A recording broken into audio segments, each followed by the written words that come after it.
ভাই ভালো আছেন? হ্যাঁ, কি অবস্থা? এই তো ভালো। কি পাপড় খাইতেছেন?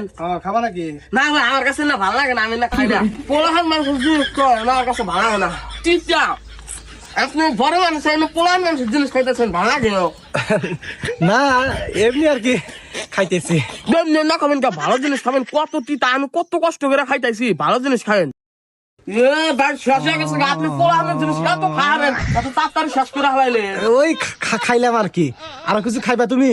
না ভাই, আমি তো না ভাইরা ধরনের জিনিস খাই না, তিতা নাকি ও একটা ভোরের আচার ছিড়া দিলি খাইতাম আর কি, অন্য মনে হয় ভালো লাগবে।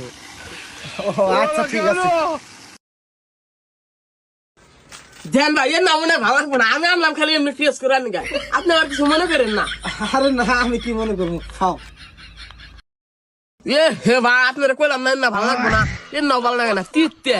ভাল লাগে না তাও না, দেখি তুমি সমানে খাইতেছাও। আরে ভাই ভালো লাগে না তো, ও জোর করে খাইতেছি। আপনি টেহা যা কিনলেন, না খাইলে আবার মন খারাপ করবেন।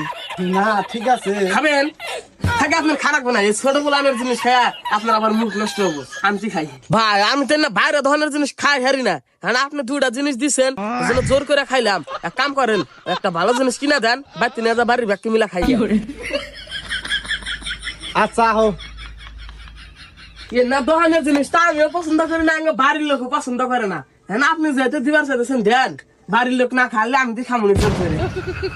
না সমস্যা নাই, কিনিবা নেও। দোকানের জিনিস তো তেমন একটা ভালো না, কিনিমু।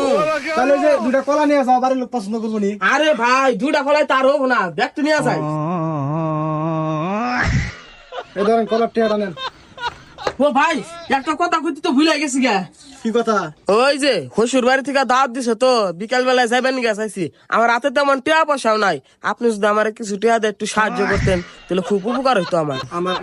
আরে ভাই, আপনি আমার নির্দ্বিধায় বিশ্বাস করতে পারেন, আমি আবার কে টিয়া মাই রাখাই না। টিয়া দিতে 2-3 বছর দেরি হবো, কিন্তু টিয়া পাবেন 100% শিওর। কি 2-3 বছর দেরি হবো? আরে ভাই, আপনি তো আমার কথাটাই বুঝতেছেন না। 2-3 বছর তো স্বাভাবিক বিষয়, আরো বেশি লাগতে পারে। কি? আরে ভাই, আপনি তো আবার আমার কথাটা বোঝেন নাই। আমার তো সবসময় টিয়া পয়সা থাকে, টিয়া পয়সার অভাব নাই। ওই দেওয়াটা আলসামি, কিন্তু আপনার বেলায় আমি আলসামি করুম না। দরকার পড়ে আপনার বাড়িতে যা টিয়া দিয়া হুম। তাহলে তো কোনো সমস্যাই নাই, ধরো। আরে ভাই, 200 টাকা তো হবো না। আমার শ্বশুর আবার একটু অসুস্থ তো, আমি কমলা রাখবো, কলা নিছি, নইলে আবার বিষয়টা কিবা দেখা যায় না। দেখতে যান, আপনার টিয়া দিয়া দিব, টেনশন করেন না। কয়েক বছর সময় রাখবো তো।